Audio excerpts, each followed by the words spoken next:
مسلمان میں عقیدہ توحید پختہ کرتی ہے، اور دعا اس دولت کا نام ہے جو صرف مومن کے پاس ہے، کافر کے پاس نہیں۔ نبی پاک علیہ السلام نے فرمایا الدعاء صلاح المومن، دعا مومن کا ہتھیار ہے، کافر کے پاس یہ ہتھیار نہیں ہے۔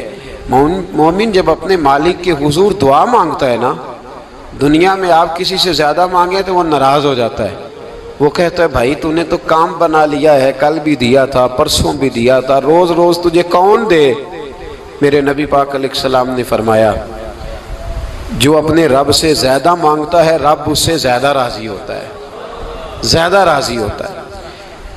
اب دعا مخصوص اوقات نہیں دعا کے، فرمایا اذا دعان، جب بھی دعا مانگو گے تمہارا رب تمہاری دعا کو، جب بھی دعا تو دعا کرتے رہنا چاہیے، ہر وقت دعا میں بندہ شامل رہے، اللہ کے ذکر میں شامل۔ یہ جو قرآن مجید نے کہا نا یا ایھا الذین آمنوا اذکروا اللہ ذکرا کثیرا، اے ایمان والو اپنے رب کا ذکر کثرت سے کرو، وسبحوہ بکرۃ واصیلا، اور صبح و شام اسی کی پاکی بیان کرو۔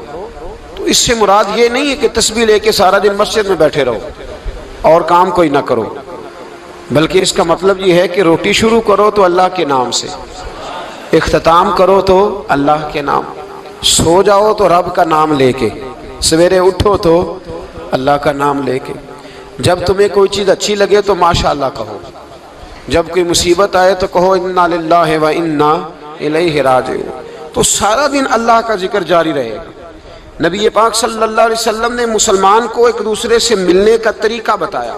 مصیبت آئے تو کیا کہنا ہے؟ صرف فوتگی پہ نہیں کہنا، اس کی وضاحت کر دو۔ کوئی بھی الذین اذا اصابتہم مصیبہ، جب بھی کوئی مصیبت آئے، اللہ کے بندے کہتے ہیں ہم اللہ کی طرف سے آئے ہیں اور اللہ کی طرف ہی ہم نے لوٹ جانا۔ تو میرے عزیز ہر وقت اللہ کا ذکر جاری رہے گا، ہر وقت زبان پہ رب کریم کا۔ دیکھیں نا نبی پاک علیہ السلام نے ہمیں ملاقات کا طریقہ بتایا۔ ایک صحابی آئے تو انہوں نے آ کے کہا السلام علیکم، نبی پاک علیہ السلام نے فرمایا رب تعالیٰ نے اسے 10 نیکیاں عطا فرمائی ہیں۔ دوسرے آئے تو انہوں نے کہا السلام علیکم ورحمۃ اللہ، تو محبوب فرمانے لگے، امام بہقی نے اس کو لکھا ہے، محبوب فرمانے لگے رب کریم نے اسے 20 نیکیاں عطا فرمائی۔ ایک اور آئے، عرض کیا السلام علیکم ورحمۃ اللہ وبرکاتہ، محبوب فرمانے لگے اللہ نے اسے 30 نیکیاں عطا فرمائی۔ اچھا اس کا مطلب کیا ہے؟ السلام علیکم، تم پر سلامتی ہو، سادہ ترجمہ یہ ہے کہ تم سلامت رہو، تم سلامت رہو، ورحمۃ اللہ وبرکاتہ، تم پر اللہ کی رحمت بھی ہو اور اس کی برکتیں بھی ہو۔ وہ کیا کہتا ہے؟ وہ کہتا ہے وعلیکم السلام، تم پر بھی سلامتی ہو، ورحمۃ اللہ وبرکاتہ، اللہ کی رحمت ہو اور اس کی۔ یہ جو مسنون دعائیں ہیں نا جو حضور نے ہمیں دعائیں سکھائیں ہر موقع پہ، ان کا کمال دیکھیے۔ اب ایک مسلمان نے آتے کہا السلام علیکم، اس کا مطلب کیا ہے؟ تم پر۔ اب وہ جھگڑا کرے گا اسے مارے گا، اس کا مال چھینے گا؟ اس نے تو آتے ہی کہا ہے تم پر سلامتی ہو۔ تو جو سلامتی کی دعا دینے والے ہیں وہ جیب تھوڑی کاٹیں گے، وہ غبن تھوڑی کریں گے، ڈاکہ تھوڑا ڈالیں گے۔ اسلام نے لفظ ہی وہ سکھایا ہے کہ فرمایا جب تم نے ملنا ہے تو تم نے دعائیں کرنی ہے ایک دوسرے کے لیے۔ اب ہمارے ہاں نئے نئے لفظ آ گئے، ٹیلی فون اٹھایا تو کہا ہیلو، اس کا کیا ترجمہ ہے؟ کون ہے؟ اس کا کیا ترجمہ ہے؟ جی جناب، اس کا کیا مطلب؟ ہم نے دیکھا بڑے بڑے سمجھدار لوگ السلام علیکم کی بجائے کہتے ہیں کیا حال ہے؟ بھائی کیا عجیب بات ہے، بھائی کیا حال ہے کا کیا مطلب ہوا؟ وہ بعد میں کرنے کی بات ہے۔ اور کچھ تھوڑا سا جو ادیب ہیں، جو بیچارے حروف کے پیچ و تاب میں رہتے ہیں، وہ کہتے ہیں آداب عرض ہے۔ وہ کیا ہوتا ہے جی؟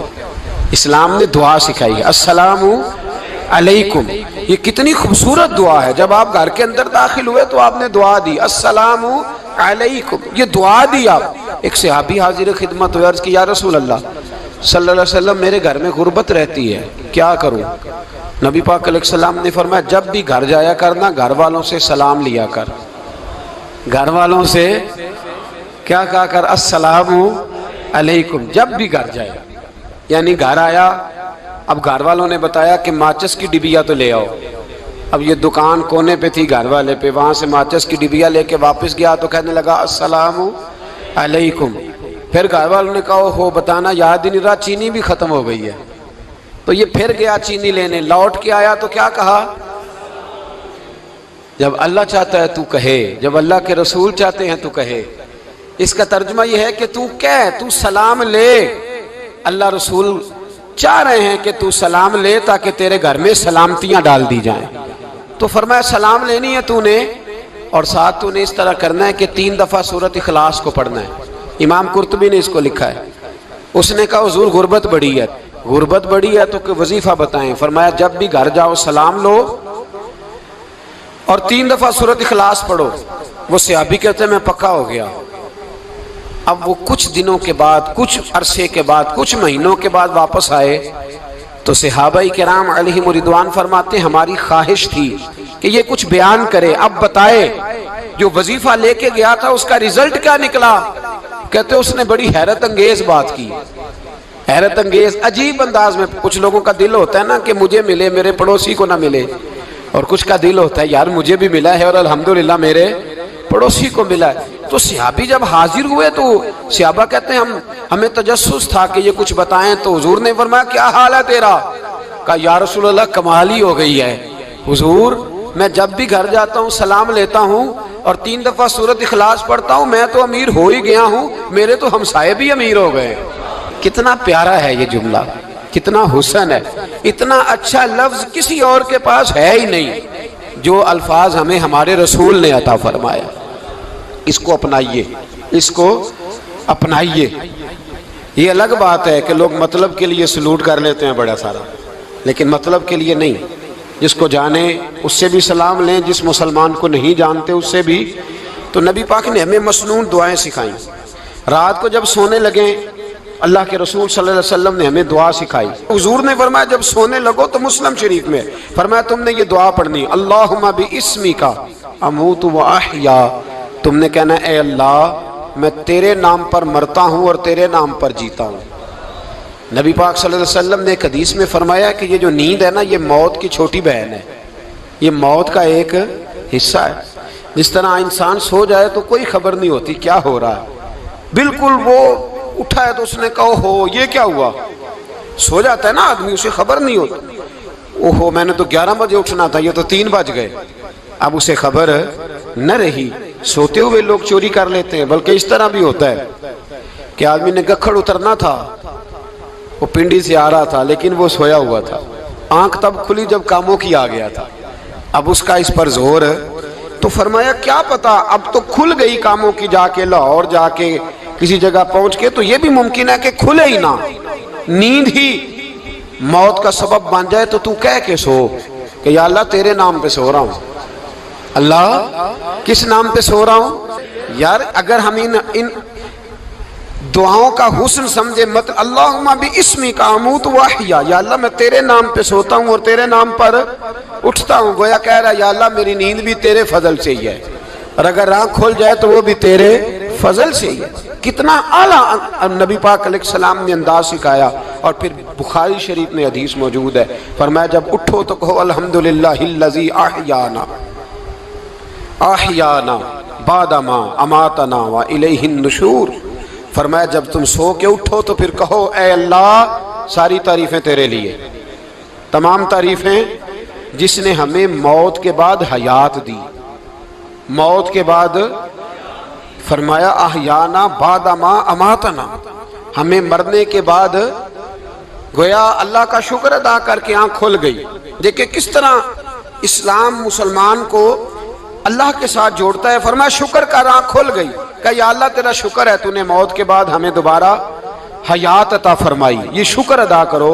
گویا تم یہ نہ کہنا کہ میں اٹھ گیا ہوں تو میرا کمال ہے، یہ نہ سمجھنا میں اٹھ گیا ہوں تو میں بڑا پابند ہوں، جب میں ارادہ کر لوں کہ میں نے 11 بجے اٹھنا ہے تو پھر میں اٹھ جاتا ہوں۔ یہ نہ کہنا کہ یہ الارم بڑا اچھا ہے، یہ مجھے اٹھا لیتا ہے۔ ذہن کے اندر خیال کر کہ نیند تو موت کی طرح تھی، یہ جو میں اٹھ گیا ہوں تو اپنے رب کے فضل سے اٹھا ہوں، جو میں اٹھ گیا ہوں، جو ابھی اٹھے ہیں وہ تو بول دینا کم از کم کہ میں اپنے رب کے فضل سے اٹھ گیا۔ تو دعا سکھائی۔ پھر دیکھیے نبی پاک صلی اللہ علیہ وسلم نے فرمایا جب تم بیت الخلاء میں جاتے ہو نا، واش روم میں جاتے ہو، تو گندی چیزیں ہوتی ہیں وہاں، شیطان ہوتے ہیں، جنات ہوتے ہیں، یہ گندگی پہ ہوتے ہیں۔ جب تم واش روم جاؤ، بیت الخلا جائے، تب بھی دعا مانگو۔ کیا دعا مانگو؟ وہ دعا بھی نبی پاک صلی اللہ علیہ وسلم نے ہمیں تعلیم فرمائی اور بخاری میں ہے، کہا پڑھا کرو اللہم انی اعوذ بک من الخبث والخبائث۔ کہو اے اللہ ناپاک چیزوں سے میں تیری پناہ مانگتا ہوں، وہ نر ہوں یا مادہ ہوں۔ اللہ میں تیری پناہ مانگتا ہوں۔ واش روم کے اندر بہت ساری بری چیزیں ہوتی ہیں، جوان میری بات پر توجہ فرمائیں، وہاں بہت ساری گندی چیزیں ہوتی ہیں۔ انسان کئی دفعہ واش روم میں جاتا ہے، اسے وسوسے زیادہ آتے ہیں، یہ نوٹ کریں میری بات کو۔ اصل میں نا ہم بات ڈھونڈ رہے ہیں علاج اپنی بیماریوں کا، حالانکہ علاج تو سارا مدینے والے رسول کے پاس موجود ہے، محبوب کے پاس ساری دوائیاں ہیں۔ تو نبی پاک علیہ السلام دیکھیں نا، انسان واش روم میں جاتا ہے اسے وسوسے آتے، برے خیالات آتے، وہ گناہ کی طرف کئی دفعہ مائل ہوتا ہے، تو کہا تو دعا پڑھ کے جا، اللہم انی اعوذ بکا، یا اللہ میں تیری پناہ مانگتا ہوں، من الخبث والخبائث، ہر خبیث اور بری چیز سے میں تیری پناہ مانگتا ہوں، وہ نر ہو یا یار کتنا عظیم دین ہے، کتنا عظیم میرے مصطفیٰ کریم کا وہ والا دین ہے۔ اصل میں اللہ کرے BA پاس بچے کو بیت الخلا کی دعا بھی یاد ہو جائے، ایسے یاد ہو جائے، اور اس کے ماں باپ سمجھ لیں کہ جوان ہو گیا ہے، تو اب ہو سکتا ہے اس کی طرف شیطان حملہ زیادہ کرے، اسے خراب کرنے کی کوشش کرے، تو لہٰذا اسے دعا سکھائی جائے تاکہ اس کو پہلے سے پتا ہو کہ میں نے اس بے ایمان سے بچنا کس طرح سے۔ اب آپ دیکھیے نبی پاک علیہ السلام نے ہمیں دعا سکھائی، مصنف ابن ابی شیبہ میں۔ کون سی دعا؟ واش روم سے نکلنے کی۔ اللہ اکبر، بڑی زبردست دعا ہے، بڑی زبردست۔ آپ یقین کریں اس ایک ایک دعا پر ایک ایک پورا بیان ہو سکتا ہے، ایک ایک۔ یہ اس لیے نہیں میں کہہ رہا کہ میں کوئی عالم فاضل آدمی ہوں، آپ کہیں گے کہ بتا رہے ہیں میں بڑا پڑھا لکھا ہوں، صرف یہ عرض کر رہا ہوں کہ اس کے فوائد پر، ثمرات پر جو اللہ تبارک و تعالی امت کو دیتا ہے، ان دعاؤں کی جو فضیلت حدیثوں میں آئی، اور پھر جو اس کے فوائد ہے، اگر اس پر بات کروں تو ایک دعا تقاضا کرتی ہے کہ اس پر پورا ایک لیکچر ہونا چاہیے۔ دیکھیے آپ واش روم سے نکلے، دعا کیا ہے؟ دعا کے لفظ کے الحمدللہ الذی، ایک حدیث میں لفظ ہے غفرانک، غفرانک، اے اللہ میں تجھ سے بخشش چاہتا ہوں۔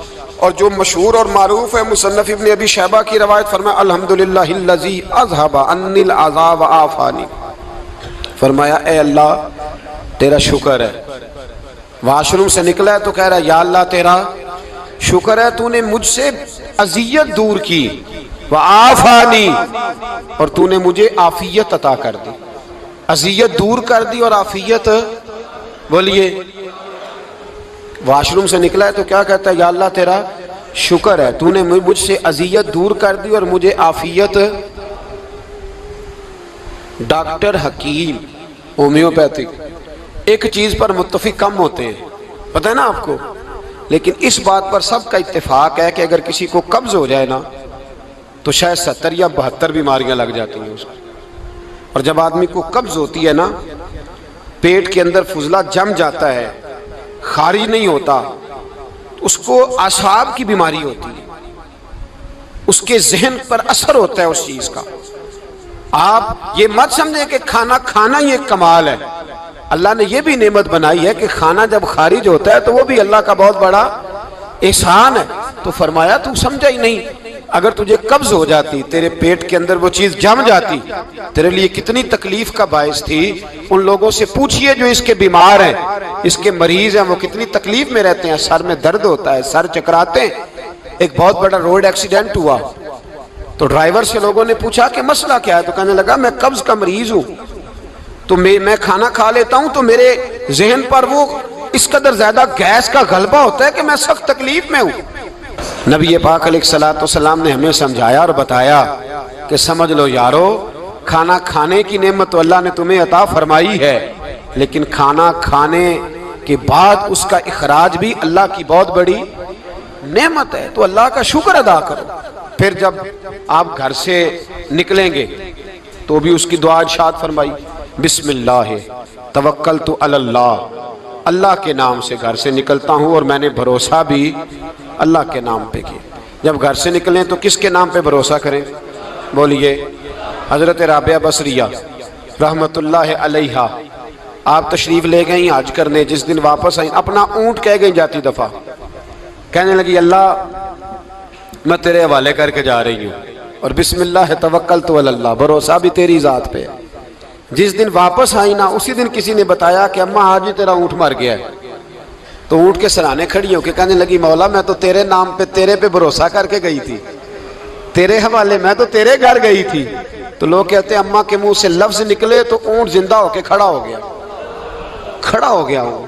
تو اماں کہنے لگی نہیں تمہیں غلطی لگی ہے، مرا ہی نہیں تھا، پہلے سے ہی موجود تھا، وہ اپنی کرامت بھی نہیں ظاہر ہونے دی۔ تو بھائی گھر سے نکلیں تو کس لفظ پر کہ یا اللہ میں تیرے بھروسے پہ نکل رہا ہوں میں، اس کے دو فائدے ہوں گے، ایک تو آپ اللہ کی امان میں جا رہے ہیں، اللہ کی امان میں آ رہے ہیں، اور دوسرا جس گھر کو آپ چھوڑ کے جا رہے ہیں اسے بھی اللہ کی امان میں دے کے جائیں۔ تو کتنا لذت والی دعا ہے جو نبی کریم علیہ السلام نے ہمیں سکھائی۔ اب ذرا حدیث سنیں خوش ہو کے، دیکھیں حضور نے دعا سکھائی، فرمایا جب دیکھ لو نا کسی کو ہنستا ہوا، کیا کرتا ہوا؟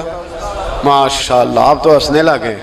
جب کسی کو ہنستا ہوا دیکھو تو کہا کرو اضحک اللہ سنک، یہ دعا یہ بخاری ہے، فرمایا دعا مانگا کرو جب کسی مومن کو ہنستے ہوئے دیکھو تو دعا مانگو اضحک اللہ سنک، اللہ تجھے ہنستا ہی رکھے، اللہ تجھے، بولیے جل نہ جایا کرو کہ میں پریشان ہوں تو یہ ہنس کیوں رہا ہے، جھلا نہ کرو، بلکہ کیا کہا کرو اللہ تجھے ہنستا رکھے، اللہ تجھے۔ نبی پاک صلی اللہ تعالی علیہ وآلہ وسلم نے فرمایا، ترمذی میں حضرت اسامہ بن زید رضی اللہ تعالیٰ عنہ سے حدیث مروی ہے، حضور نے فرمایا جس نے کسی کے ساتھ احسان کیا اور جس پر احسان کیا، اگر اس نے یہ دعا پڑھ دی نا جزاک اللہ خیرہ، تو فرمایا اس نے اللہ کی بھی پوری حمد کر دی اور محسن کا صحیح شکریہ بھی ادا کر دیا۔ کیا کہنا ہے؟ جزاک اللہ، اللہ تجھے بہترین جزا عطا کرے۔ اس کا ترجمہ کیا ہے؟ اللہ تجھے بہترین، کیونکہ حضور فرماتے ہیں من لم یشکر الناس ولم یشکر اللہ، جس نے بندوں کا شکریہ ادا نہیں کیا اس نے اللہ کا بھی شکریہ ادا نہیں کرنا۔ تو کیا کہنا چاہیے؟ جزاک اللہ خیرہ۔ اور اگر اماں کہتی ہو بچوں کو انگریزی سکھانی ہے تو کیا کہنا ہے؟ پھر شکریہ ادا کرنے میں کیا کہنا ہے؟ Thanks, thank you. او خدا کے اس کا ثواب کتنا ہے؟ بولے انگریزی ایک زبان ہے، اس کو زبان ہی رہنے دیں گے۔